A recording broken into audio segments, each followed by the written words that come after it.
let's move to the last argument. And this is an argument against the existence of God. So let's look at that argument very briefly. The argument says, the first premise is, if God is all-knowing, he knows every time an evil event will occur. If God is all-powerful, he has the power to prevent this evil. If he is all-good, he should prevent it. He does not prevent the evil acts we observe, so God is either not all-powerful, knowing, or loving. So I want to point out that this is a deductive argument again. So the argument suggests that if we have a particular concept of God as all-knowing, all-loving, and all-powerful, which, by the way, is often in multiple religions that are monotheistic, they tend to think of God at least with those features. So it's not an unreasonable thing to assume that a monotheistic God would have those features. But the argument suggests those features are not logically compatible with the existence of evil. It suggests that if there were a good God who loved us, he would not allow those bad things to occur. And the reason for it is that he has an awareness of it because he's all-knowing. He has the power to prevent it because he's all-powerful. And if he loves us, he would prevent it. The fact that he doesn't prevent it, and no matter where you are in this debate, you have to admit that if God exists, he does not prevent all evils, right? Evils still occur, including terrible, terrible evils that befall children, right? So you can't deny that. But the argument suggests that those events, those evils, are not compatible with the nature of a good God. Okay, so I think it should be clear that this is an argument against God. The arguments we just looked at, the first cause and the argument by design, were arguments in favor of God. We're now looking at the first argument against God. Okay, so that's the argument. Now, a few things here. So first of all, if you believe in God, but you don't believe we can know his nature, and you don't think he's all-powerful, knowing, or loving, let's say, for instance, you believe more in like a Taoist or Logos with Stoics type of thing, that God is a higher force that we can't define. If that's the case, this is not a problem for you at all, right? I want to make that very clear. This is only a problem if you believe God is all-loving in some way and he's powerful and knowing as well. That's where the logical incompatibility comes in.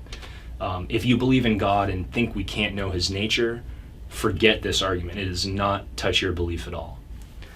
The second point about this argument is that we are not dealing with a relativist or subjectivist account of evil. And what I mean by that is that someone might say, well, dude, evil is just your opinion versus my opinion. You think that's evil, I think that's good. This argument assumes that evil really, truly exists. And this argument points to events like the Holocaust. And it says, oh, you're going to tell me the Holocaust is it's just my opinion that it's evil? You're telling me that Hitler putting people in ovens wasn't bad? Right? You're telling me that when a kid gets run over for no apparent reason, just because his parent was backing out and wasn't paying attention, for no reason beyond that, you're telling me that's not evil, right? You're telling me when a hurricane comes in and wipes out an orphanage and kills a bunch of innocent kids, you're telling me that's not evil, right? So this is the other barrier to this argument. If you believe evil is subjective, this argument isn't going to affect you much either. So in order for this argument to, and by the way, I want to make it clear that if you believe in God and you believe he's all good, you probably don't truly believe evil is subjective. Right? Evil, because if God is all good, that means there are objective ways to please him, right? Either things are good or they're bad. Right?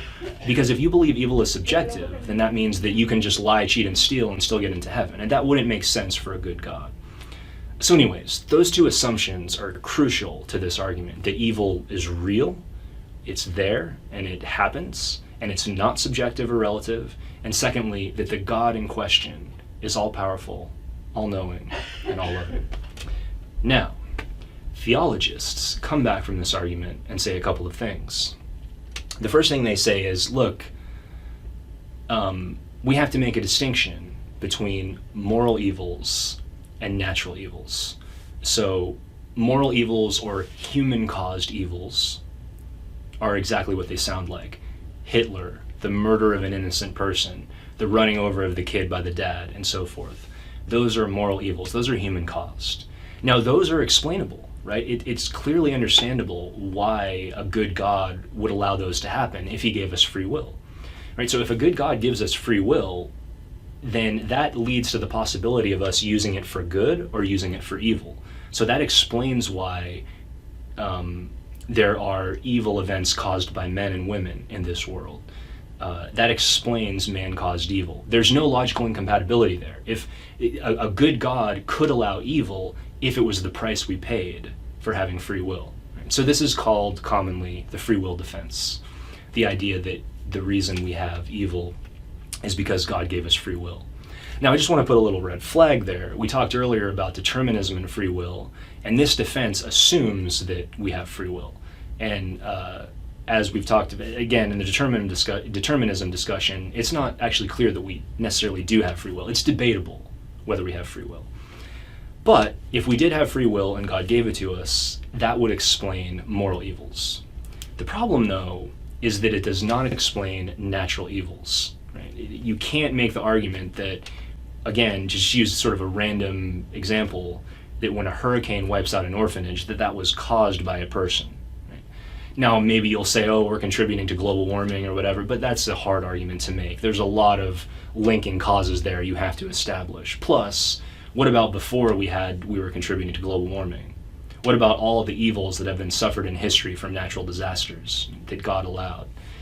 So those does not explain natural evils. The free will defense, let me say again, does not explain natural evils. So what does then explain natural evils? Well, some people give up here and they say nothing. Why would a good God wouldn't allow these natural evils? So for instance, why couldn't God, he's all powerful, he knows the hurricane's going to hit the orphanage, why couldn't he just move it to the left a little? Why couldn't he just use his power to blow the hurricane away? That's the question that the atheists ask. They say, why does that happen? Now, there are defenses that some theologists have. And in fact, there's a few thinkers who have come up with something called the half-finished universe defense of the problem of evil. The half-finished universe. So this idea suggests that God created the universe for us with evil in it to fill it up with good. So we are going to deal with natural evils, which will also increase our range of choice in terms of reducing those evils. So for example, as our intelligence becomes more advanced and our technology becomes more advanced, we will discover new ways to hurt and harm people based on natural laws. Germs is a great example. So as we discover more knowledge of how germs work and how they can infect people, we have the option. We can use it for germ warfare, to kill other people, or we can use it to cure diseases so people so those germs don't cause them to die or cause them to suffer. So in other words, the half-finished universe defense says that we're filling up the universe with good, but in order to do that, we're going to have these natural evils that for a while befall us, but we have to learn how to make them better. Now, in the background of this defense is the idea of God's plan. Right? That God has a plan for us and a plan for the universe to make it better. And that ultimately we will realize God's plan and we will fill up the universe with good. Now, the problem that some people have with this is, yeah, okay, but you got to sacrifice a whole bunch of people along the way. So in other words, in order for us to know that the berry is poisonous, a dude has to eat it and die first. And we have to say, oh, John died. Now we know not to eat that berry. But what about John? Right? What about the guy who had to be used to get there? In order for us to know that we don't want a Holocaust again, we learn from Hitler. But what about all the people that suffered in the camps and all the people who lost their entire family in order to go through that? So I'm not coming down on either side here. I'm just saying that to argue for God's plan, you have to admit that there's a lot of death and suffering that is part of God's plan that is necessary to achieve it. And it's easier to make that argument when you're not one of the ones being used for God's plan, right? But if it's you and your family who are dying and suffering to achieve God's plan, it's a little more difficult. At the same time, there's no logical incompatibility there, right? It is possible that God designed a universe where he's trying to fill it up with good, and that there does have to be some suffering for us to get there.